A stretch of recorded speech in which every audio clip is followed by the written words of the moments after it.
Hi everybody, my name is Marc Gill. This is Marcs on the Grill. Hey, welcome to our show.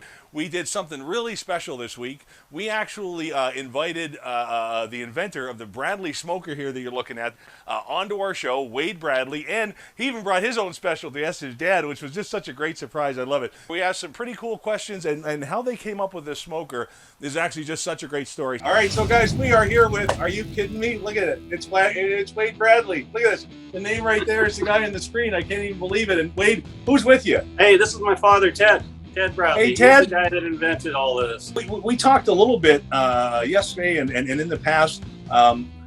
It's very unique to meet anybody who gets an idea based on a love they have and a passion that they have, and actually turns it into something like you have. So I guess my question is, what was that first spark? What's that first thing that makes you go, man, I love smoking so much, I think I'm going to build one of these? Being on the West Coast, we had lots of salmon all the time. I grew up eating salmon. And we got into smoking the salmon. And my dad developed a really nice recipe with a friend of his. And you actually taught that guy how to fish afterwards, didn't you? Well, he taught me how to smoke, and you the taught deal him was how I to had to teach him how to catch fish. So you have this love for salmon, this love for fishing and kind of that part of the outdoor world. But now there's got to be that bridge that goes, well, geez, I'm going to make this thing that cooks it the way I love it. What was that whole process? Well, when we smoked salmon, it would be an all-day affair. And we didn't have Bradley smokers back then. We had hot plates and frying pans.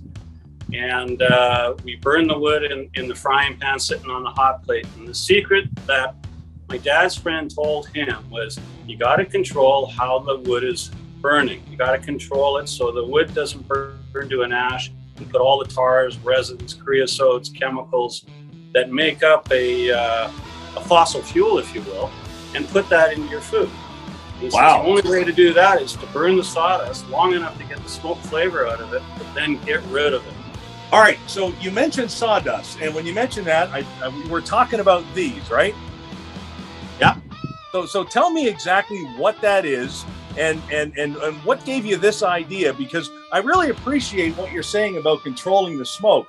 That's always been the one part of this process, I think, that you really up until you and your dad really had no control over. It was just, that is what it is, and you take it, and that's the lifestyle of it. So what makes you think, holy cow, please say there's something to do with a puck in there, you big Canadian, you. Well, when we burned sawdust to make smoke, and I mean, this goes back to the 70s, middle of the 70s, we had to take the frying pan out, dump the sawdust that's, it's blackened, but it's not turned to ash. We would dump that out into a burn pan, reload it with more sawdust, load it back in the smoker, and away we go. And I mean, really, we would do this all day long. What we were looking for, Mark, at the time was a consistent flavor.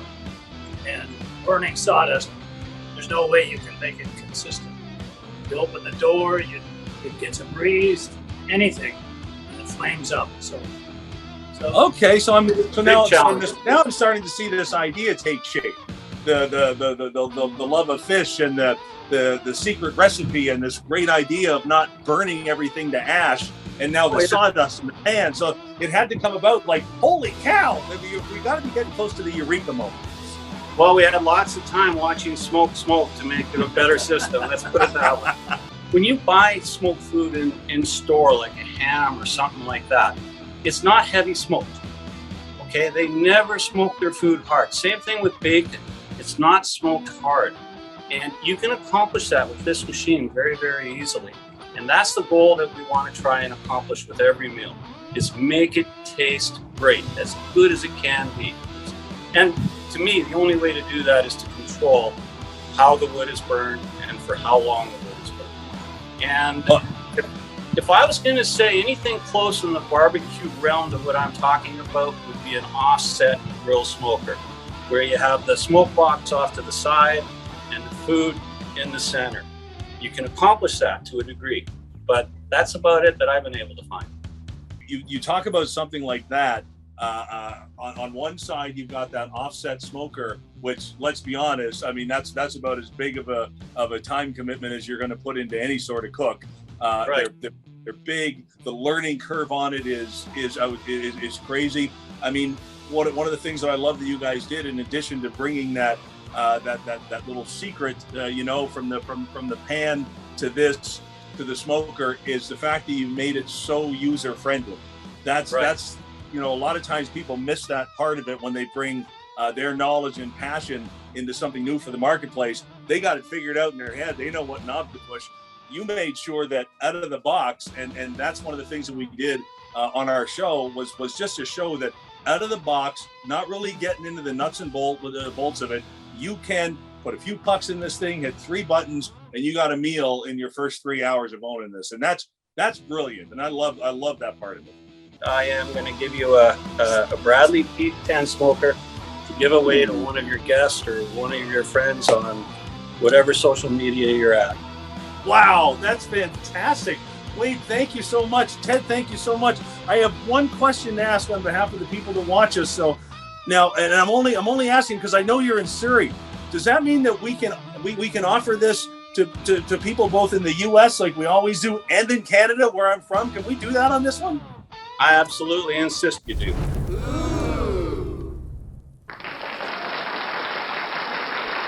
Holy cow! He's given one away. Did you guys hear that? Wade Bradley, that guy on the smoker who makes these incredible smokers. Him and his dad just that incredible story, that great eureka moment, invented this incredible system of smoking that keeps the smoke clean. Oh, I hope this is you. When you experience that taste of smoked flavor, when you can control the amount of smoke and it's not overbearing and it's not too much. Holy cow. Guys, my name's Marc Gill. This is Marcs on the Grill, and that is what you can win. We will see you next time on Marcs on the Grill.